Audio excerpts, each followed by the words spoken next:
aujourd'hui on va corriger l'exercice qu'on devait faire pour aujourd'hui. Donc tout d'abord on va faire la question 1. La fonction c'est f de x égale x moins 1 plus exponentielle moins x sur 2. Donc on nous demande d'étudier ces variations, donner le tableau de variation et de préciser la limite en plus et en moins l'infini. Tout d'abord je voudrais préciser que je suis désolée si je fais des erreurs. Normalement c'est bon, mais peut-être que dans la justification je suis pas toujours juste, mais je fais pas exprès, je suis désolée. Bref, du coup on va commencer par dériver la fonction. Donc moi comme des fois en dérivation je suis pas très douée, j'ai préféré d'abord isoler cette partie et calculer sa dérivée toute seule pour être sûre de ne pas me tromper. Du coup je vais le faire comme j'ai fait. Du coup voilà, ça fait exponentielle moins x sur 2. Voilà, ça est d'une forme u' exponentielle u. Donc avec u qui est égal à moins x sur 2. Du coup u', donc on va redétailler ça, c'est une forme grand U sur grand V on va dire. Et du coup c'est égal à, donc là on aura V carré, ici on aura U', V moins U, V'. Donc là le U c'est X bien sûr, enfin moins X et là c'est 2. Du coup on a ici, en bas on aura 2 au carré donc ça fera 4, on est d'accord. Ici on a U', c'est 1 fois V c'est 2 moins U qui vaut moins X donc ça fait plus X et fois V', ça sera 0 donc fois 0 donc tout ça part. Du coup il nous reste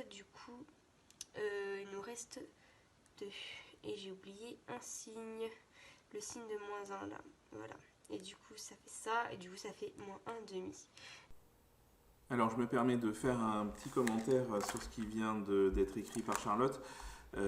C'est pas une faute parce que ce qu'elle trouve c'est totalement juste, mais c'est une maladresse.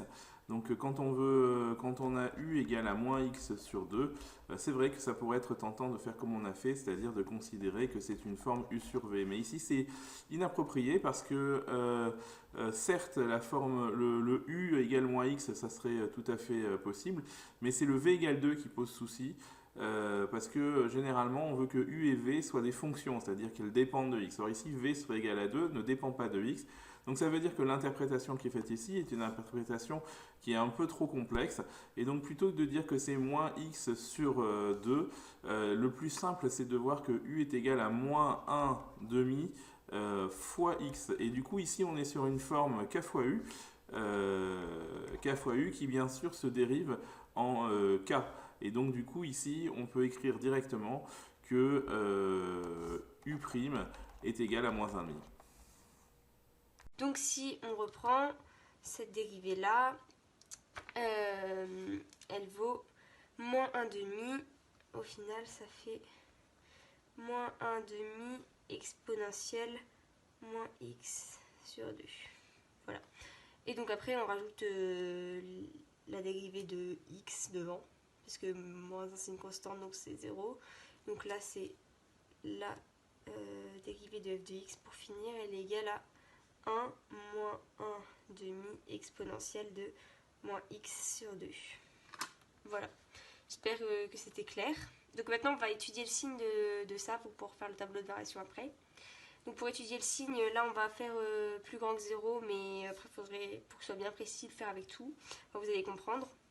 Du coup 1 moins 1 demi exponentielle moins x sur 2 plus grand que 0. Donc ce qu'on va faire c'est qu'on va d'abord passer le 1 de l'autre côté, enfin on va soustraire, du coup ça fait moins 1 demi exponentielle moins x sur 2 plus grand que moins 1. Donc voilà, ensuite là on va essayer d'enlever ça. Pour l'enlever il faut faire fois moins 2, mais comme moins 2 c'est négatif, ça va changer le signe, parce qu'à chaque fois qu'on multiplie par quelque chose de négatif, ça change le signe, donc on le précisera à côté. Voilà, on va l'écrire que ça fait fois moins 2 qui est plus petit que 0, donc ça change le signe, bref. Ensuite, ce qu'on veut faire, c'est qu'on veut isoler x, Et donc pour ça, on va passer en fonction ln. Donc ln de moins ex sur 2. Parce que ln, ça va supprimer le e en fait, c'est pour ça qu'on fait ça. Et ln de 2. Et ce qu'il faut préciser, c'est que on peut faire ça parce que ln est croissant. Donc, car la fonction ln est croissante sur r. Donc, vous comprenez, hein, pas besoin de détailler plus. Du coup, ensuite, on va se retrouver du coup, c'est mon ordi, désolé, avec x sur 2, tac, comme ça, ln de 2. Désolé pour l'ordi qui fait une bruit derrière. Bref. Là, ce qu'on va faire, c'est que on va isoler le x. Et donc pour ça, on va encore multiplier par moins 2. Donc ça va nous donner x enfin, ce qu'on voulait. Mais sauf que comme c'est moins 2 encore une fois, on va encore devoir changer le signe. Et du coup là, fois moins 2, donc ça fera moins 2 ln de 2. Donc là, il faut le repréciser encore, qu'on a fait fois moins 2, qui est plus petit que 0. Voilà pour l'étude de signes. Donc normalement, il faut le faire aussi avec plus petit que 0. Mais vous vous doutez bien que ça va juste changer les signes à chaque fois. Et égal à 0, ça va être la même chose. Donc le résultat, c'est ça qui est important. On va faire le tableau de signes. Bon, je le fais rapidement.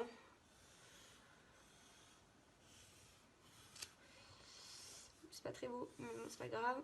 Du coup, là, on a x, moins l'infini, plus l'infini. Et du coup, là, on a moins 2 ln de 2. Hop. Et là, du coup, f de x. Donc, avec notre étude de signes, on se rend compte que, quand c'est plus grand que 0, x il est plus grand que... Bref, là, en gros, c'est plus. Et là, c'est moins. Je sais pas trop l'expliquer, mais c'est juste que c'est comme ça. C'est que comme x il est plus grand que ça, quand c'est supérieur à 0, c'est positif. Et inversement, du coup, ici c'est négatif. Donc la fonction elle va d'abord descendre et elle va ensuite remonter. Donc là, je vous demande de croire sur parole, parce que je l'ai fait à la calculatrice. Enfin, je l'ai fait à la calculatrice, ça fait à peu près moins 0,39. Mais comme M. Chantry n'aime pas les chiffres ronds, j'ai calculé et ça fait moins 2 ln de 2 plus 1. Ça, je l'ai fait moi-même, donc j'espère que c'est bon. Et en gros, c'est f de moins 2 ln de 2. J'ai oublié de mettre f de x. Donc maintenant, on va faire les limites. Donc pour calculer une limite, on va d'abord commencer par la limite en plus l'infini parce qu'elle est plus facile. Donc on va d'abord prendre notre fonction. Elle est où la fonction? La fonction, je la réécris comme ça, on l'a sous les yeux. Moins 1 plus exponentielle de moins x sur 2. Donc on voit bien que la limite elle va dépendre de ça qui va être plus l'infini de ce côté et de ça parce que le moins 1 il n'aura pas trop d'importance. Donc d'abord on va, donc là c'est facile, on n'a pas besoin de la calculer, on va s'occuper de ça.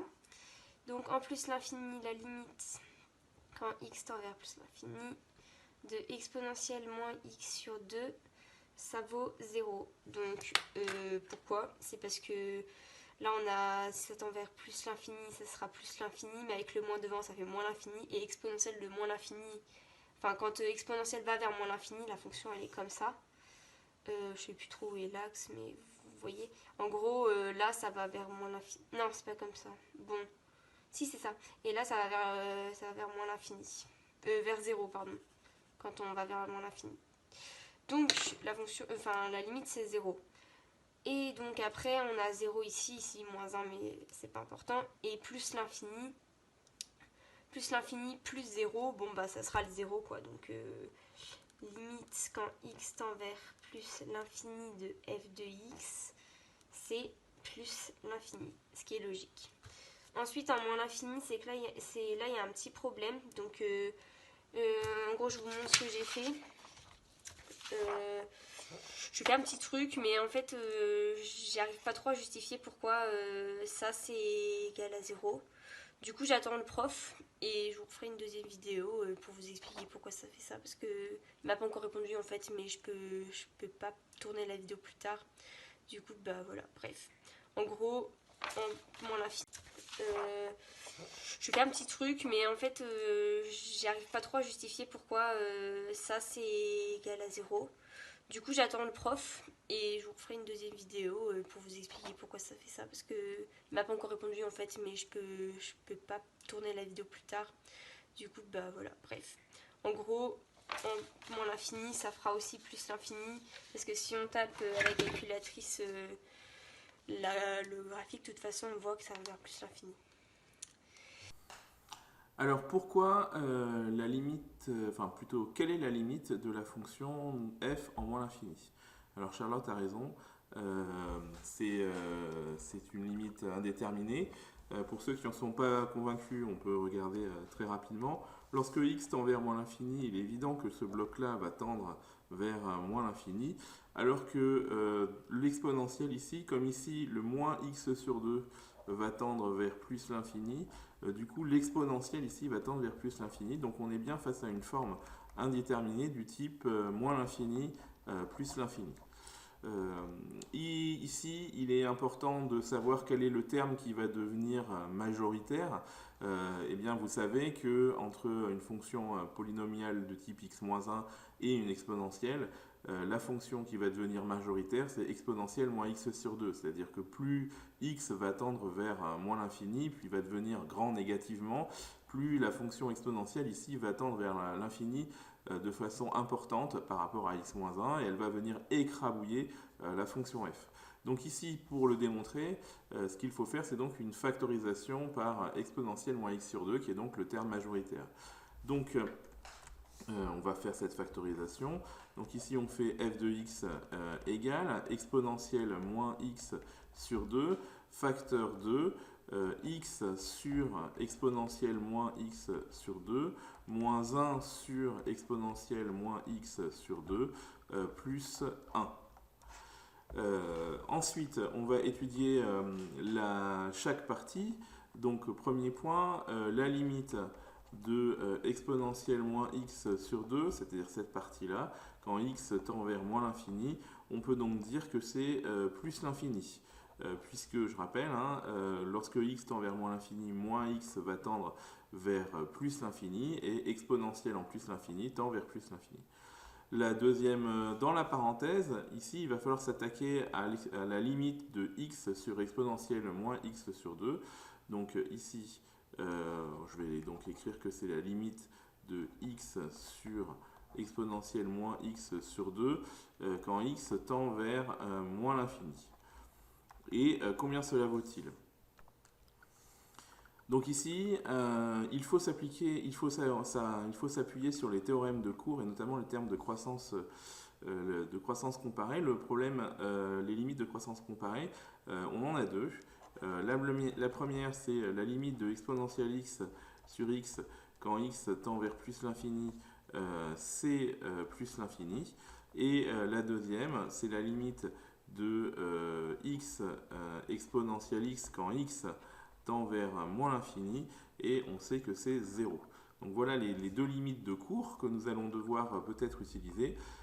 Donc il est clair que pour arriver à quelque chose de cette forme là ou là, il va falloir faire un changement de variable, et le changement de variable il est clair. Ici il faut qu'on ait juste x, or là on a moins x sur 2. Donc ici l'idée c'est de poser un changement de variable. Donc ici sur le côté, juste en dessous j'ai dit on pose grand X égale moins X sur 2. Ici, il s'agit de comprendre le comportement de grand X quand X tend vers moins l'infini. Donc ici, on va l'expliciter.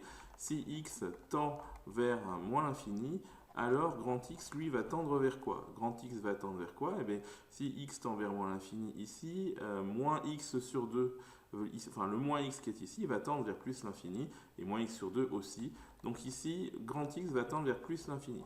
Donc il est clair qu'on va se diriger vers une forme de ce type-là. C'est cette formule-là qui va être utilisée, puisque l'autre, c'est quand x tend vers moins l'infini. Donc du coup, on va réécrire notre limite. Donc la limite, quand x tend vers moins l'infini de petit x sur exponentielle moins x sur 2, c'est donc la limite quand grand x tend vers plus l'infini de Alors ici, on va pouvoir mettre exponentielle grand X. Et que va-t-on mettre en haut? Alors ici, il faut compléter le changement de variable. Il faut l'inverser pour savoir par quoi on peut remplacer X. Ici, il est relativement clair que X est égal à moins grand X, moins 2 fois grand X. Alors il faut que je trouve une place pour le 2. On va faire comme ça. Hop. Moins 2 fois grand X, hein, en isolant le X qui est ici. Donc ici, ça veut dire que X va être remplacé par moins 2 fois grand X. Donc ça revient à dire que c'est la limite de, alors j'ai plus de place, je vais déplacer cette chose là-haut, et puis je vais la mettre en rouge parce que c'est du cours. Donc limite de moins 2 fois grand X, alors là le fois n'est pas très bien vu, je vais l'effacer, je vais le mettre devant, ça sera plus simple. Hop. Donc moins 2 limite de grand X sur exponentielle grand X quand grand X tend vers plus l'infini. La conclusion, c'est que comme la limite de exponentielle x sur x quand x tend vers plus l'infini est égale à plus l'infini, et que ici nous avons le contraire, eh bien nous pouvons donc dire que or limite de grand X sur exponentielle grand X quand grand X tend vers plus l'infini, c'est 0. Et donc du coup, nous pouvons en conclure que ici, nous avons limite de x sur exponentielle moins x sur 2 quand petit x tend vers moins l'infini qui vaut 0, parce que ici ça vaut moins 2 fois 0, et ici ça fait 0. Donc du coup, la partie qui est ici va tendre vers 0. Évidemment, je finis, alors j'ai plus beaucoup de place, je vais essayer de me trouver un chouïa de place ailleurs. Donc je vais effacer ça, et puis je vais mettre des petites séparations.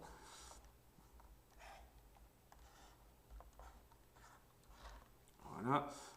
Donc de même, on va pouvoir dire que la limite de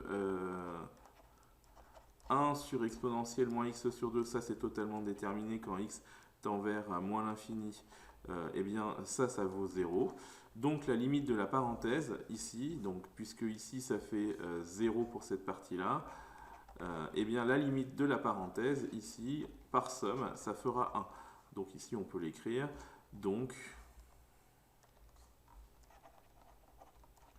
limite de x sur exponentielle moins x sur 2 moins 1 sur exponentielle moins x sur 2 plus 1, c'est égal à 1 quand x tend vers moins l'infini, petit x. Conclusion, la conclusion je la mets ici, donc par produit, hein, la limite de la fonction f en moins l'infini, ça va être plus l'infini fois 1, puisque ici je rappelle, hein, on a dit que c'est tendait vers plus l'infini, donc plus l'infini fois 1, et ça fait donc plus l'infini. Ensuite, du coup, on va pouvoir passer à la question 2. Donc, la question 2, ça parle d'asymptote. On peut rappeler ce que c'est une asymptote. C'est une droite qui suit à peu près le mouvement de la courbe. Donc là, on voit, je l'ai tracé aussi, on voit que quand la courbe va vers plus l'infini, on peut tracer cette droite et qu'elles sont quasiment pareilles en fait. Et donc, c'est ça une asymptote. Et là, elle est oblique parce que elle est oblique quoi. Et du coup, pour pouvoir calculer, démontrer qu'il y a une asymptote, et donc là on a même l'équation, il faut faire f de x, il faut faire f de x moins delta, moins la droite, enfin pas la droite, comment tu appelles ça? Si c'est une droite, c'est moins l'asymptote. Du coup f de x on le reprend, c'est x moins 1 plus exponentielle moins x sur 2. Et ça, son y, il est égal à x moins 1. Donc, si on va développer le moins, ça fait x moins 1 plus exponentielle moins x sur 2, moins x. Et là, le moins et le moins, ça fera plus, donc plus 1. On se rend compte que on peut simplifier ici, ici, ici. Et donc il nous reste seulement cette partie-là. Donc pour prouver que cette asymptote elle est oblique mais qu'elle est en plus l'infini, on va étudier sa limite en plus l'infini. Donc exponentielle de moins x sur 2, j'ai déjà oublié de dire que c'était limite, en tendant vers plus l'infini de ça, et ben on l'a dit tout à l'heure, c'est 0. Donc on voit bien qu'il y a une asymptote que CF, non, que delta est asymptote, oh, vous avez compris, à CF en plus l'infini. Donc voilà. Ensuite, oui, on dit que c'est une asymptote. Comment on peut prouver du coup avec la limite? C'est que comme elle tend vers 0, c'est-à-dire que la différence entre les deux courbes elle est quasiment nulle et du coup bah, les deux se suivent et ont à peu près le même mouvement. Et voilà, c'est tout. C'est pour ça qu'il faut tomber sur une limite en 0 pour prouver que c'est une asymptote oblique. Je crois. J'espère que je dis pas de bêtises, monsieur. Je suis désolée si je dis des bêtises. Bon, après, on va faire du coup l'étude de signe de ça pour savoir si CF, elle est au-dessus ou en dessous de delta.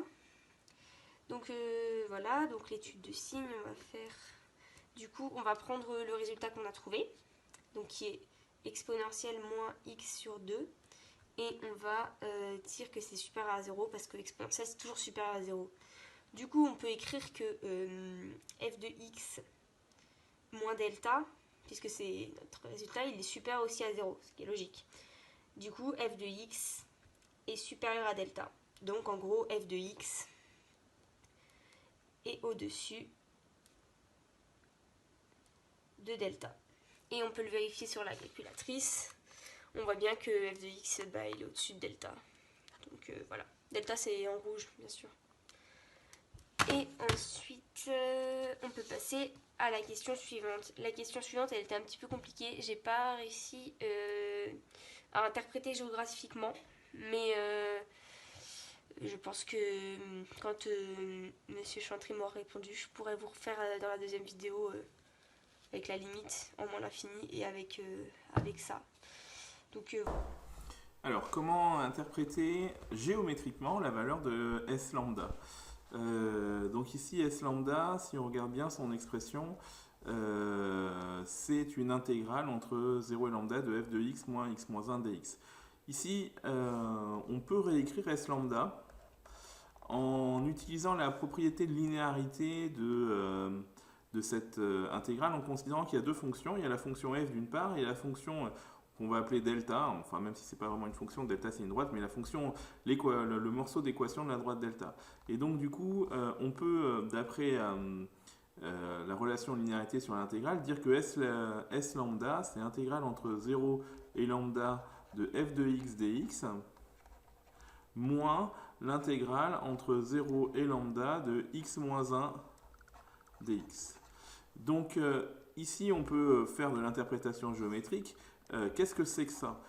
Ça, c'est l'aire comprise entre l'axe des abscisses, la droite d'équation x égale 0 qui s'appelle l'axe des ordonnées, la droite d'équation x égale lambda et la fonction f. Donc autrement dit, si on regarde un graphique, par exemple celui-ci, qu'est-ce que c'est que cette aire-là? Attendez, je vais en avoir besoin de deux, donc je vais le dupliquer tout de suite. Cette première aire ici que je vais mettre en bleu, c'est l'aire qui est comprise entre la droite d'équation x égale 0, donc je vais la tracer cette droite d'équation x égale 0, elle est ici, alors je peux utiliser une couleur bleue, j'utilise une couleur verte. La droite d'équation x égale 0, la droite d'équation x égale lambda, donc là pour l'instant lambda je vais prendre n'importe quelle valeur, je m'en fiche, donc c'est cette droite là, et l'axe des abscisses qui est donc ici, et la fonction f qui est donc à ce stade là qui est ici. Oula, j'arrive pas à superposer, donc ça veut dire que c'est l'aire qui correspond à tout ça. Si maintenant on regarde la deuxième partie, donc c'est cette aire-là, hein, donc ça, ce que je viens d'achurer, c'est l'aire qui est symbolisée par l'intégrale. Si maintenant je prends une couleur orange pour l'intégrale ici, l'intégrale entre 0 et lambda de x moins 1 dx, Eh bien, qu'est-ce que c'est? Alors, c'est bien sûr toujours l'air compris entre la droite d'équation x égale 0, puisque la borne c'est 0. C'est lambda que je vais essayer de remettre à peu près au même endroit ici. Et la droite d'équation, enfin l'axe des abscisses, et ici cette partie-là. Donc ici, l'air correspond à quoi? Si je la colorie en orange, ça correspond à ce qu'il y a ici, moins ce qu'il y a là. Conclusion, si je regarde, si je fais la différence entre ces deux airs, qu'est-ce que j'obtiens? Eh bien, qu'est-ce que j'obtiens? C'est très simple, il suffit d'aller le regarder sur un troisième graphique. C'est donc la différence entre les deux. Donc la différence entre les deux que je viens de tracer. Alors attendez, je m'organise 2 secondes, je n'avais pas prévu de faire ça. Voilà, la différence entre les deux, ça va être le petit bout qui est coincé ici entre la fonction, entre les deux fonctions. Ici, c'est l'air que je suis en train de hachurer, c'est l'air entre les deux fonctions. Donc ici, à retenir absolument, quand tu fais une intégrale d'une différence entre deux fonctions, on mesure l'air entre les deux fonctions, entre 0 ici, c'est-à-dire l'axe des abscisses, et lambda, c'est-à-dire ici. S lambda, c'est donc cet air orange, ici, qui est donc la différence entre les deux, la différence d'air entre les deux fonctions. Voilà, on peut passer au petit 3. Le petit 3, du coup, on considère une nouvelle fonction. C'est pas vraiment une fonction, mais c'est S de lambda. Et elle vaut intégrale entre 0 lambda f de x moins 1 dx. Et là, on peut quand même constater que ça, c'est la différence entre f' et f de x moins delta. Donc on peut déjà écrire que c'est aussi égal du coup à l'intégrale entre 0 et lambda de, on écrit la fonction moins 1 plus exponentielle moins x sur 2 moins entre parenthèses x moins 1 dx. Voilà, donc on va tout calculer, enfin toutes les primitives. Donc on va déjà écrire les primitives de x. C'est logique, les primitives de x c'est x carré sur 2. Là aussi. J'espère qu'on voit bien, je me rends pas trop compte. Et les primitives de 1, c'est x. Ça c'est des trucs simples, je crois que j'ai pas besoin de détailler, c'est juste... je me rappelle plus comment s'appelle la formule, mais vous savez de toute façon que quand on dérive ça, ça donne x, et quand on dérive x, ça donne 1, donc voilà, c'est logique. Donc voilà. Ensuite, on va quand même s'occuper du signe de ça. En fait, je crois que je viens de remarquer quelque chose, c'est qu'on n'a même pas besoin de faire tout ce que je suis en train de faire, parce que comme ça, c'est le résultat. Enfin, comme ça, c'est ça. On peut directement prendre le résultat, donc on va pas passer par tout ce que j'ai fait. On va directement écrire ça, que c'est la primitive de x, comme ça. Voilà. J'espère que vous avez compris ce que je viens de faire. C'est qu'en gros, on se rend compte que de toute façon, ça et ça et ça et ça va s'annuler. Donc du coup, il ne restera plus que ça. Donc on va faire la primitive de celui-là. Donc exponentielle moins x sur 2, on laisse un égal. C'est quelle forme? C'est une forme, on va essayer de regarder que ça ressemble à une forme u' exponentielle u. Donc avec u égale du coup moins x sur 2 et u', du coup on l'a déjà calculé avant, c'est moins 1 demi. Voilà. Moins 1 demi. On écrit direct, ça sera plus simple que de passer par la formule encore une fois. Du coup, on peut écrire que ça fait moins 1 demi exponentielle moins x sur 2. Donc là, on se rend compte que c'est pas tout à fait égal, donc on va mettre un facteur correctif devant. Donc là, le facteur correctif, ce sera moins 2. Pourquoi? Parce que si on fait moins 2 fois moins 1,5, ça fera 1. Du coup, on retombe sur ça. Donc, on peut mettre le moins 2 ici. Voilà. Ensuite, du coup, on va passer à la primitive de ça. Donc, cette primitive, elle est égale à moins 2. Enfin, là, du coup, c'est pas vraiment f. Donc, je sais pas trop comment il faut l'écrire. On peut écrire que c'est primitive de ça. On va l'écrire. Primitive de exponentielle moins x sur 2. Donc c'est moins 2 exponentielle u, donc ça c'est la formule, c'est comme ça. Et du coup ça fait moins 2 exponentielle moins x sur 2. Voilà. On va passer à la primitive de ça du coup. Enfin pas la primitive, on va retourner à l'égalité s de lambda. Du coup, s de lambda, qu'est-ce qu'il vaut? Il vaut je sais plus comment on appelle ça, sûrement l'intégrale de, donc on a dit c'était moins 2 exponentielle moins x sur 2 allant de 0 à lambda dx. Non, il n'y a plus dx à ce moment-là, je crois. Faut plus l'écrire. Bref, du coup, n'écrivez pas dx, faites pas comme moi. Du coup, c'est égal à moins 2 exponentielle moins celui du haut, donc lambda sur 2, moins, et là j'ai fait l'erreur dans le QCM, j'espère que vous ne l'avez pas fait, mais moins 2 exponentielle moins 0 sur 2. Bon, ça fera 1. Oui, donc ça fait 1. Donc si vous n'êtes pas sûr, vous faites à la calculatrice, mais bon, exponentielle 0, ça fait 1. Et 1 fois moins 2, donc ça fait moins 2. Moins, ça fera un plus 2. Et ça, bon, on ne peut pas le modifier, hein, on ne peut pas le calculer plus. Moins lambda sur 2. Donc on a calculé S de lambda. Il me faut mon autre feuille. Une fois qu'on a S de lambda, qu'est-ce qu'on peut faire? J'ai perdu ma feuille, attendez. Elle est là.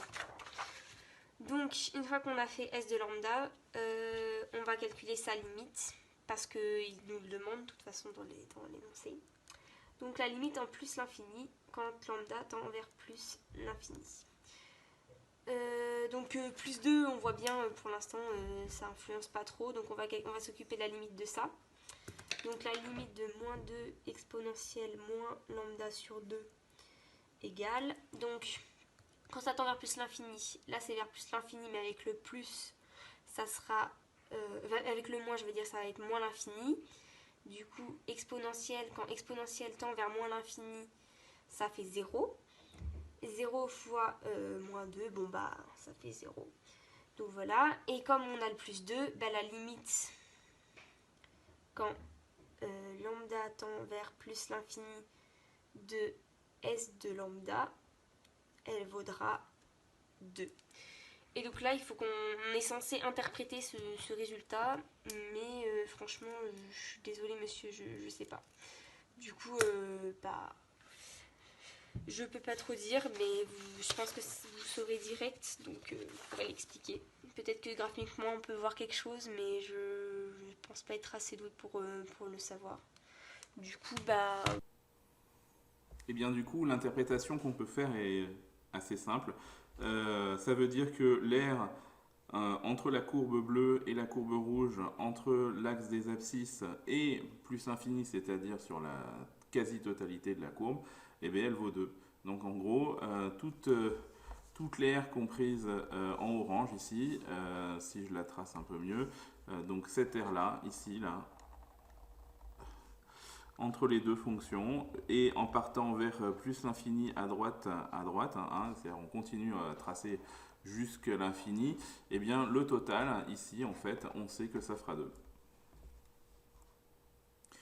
Merci à Charlotte qui ici a fait un travail courageux. C'était pas parfait, mais c'était vraiment très bien. S'il y en a qui sont tentés par l'aventure, signalez-vous. Il suffit d'un bon téléphone, un bon éclairage et une feuille et un stylo.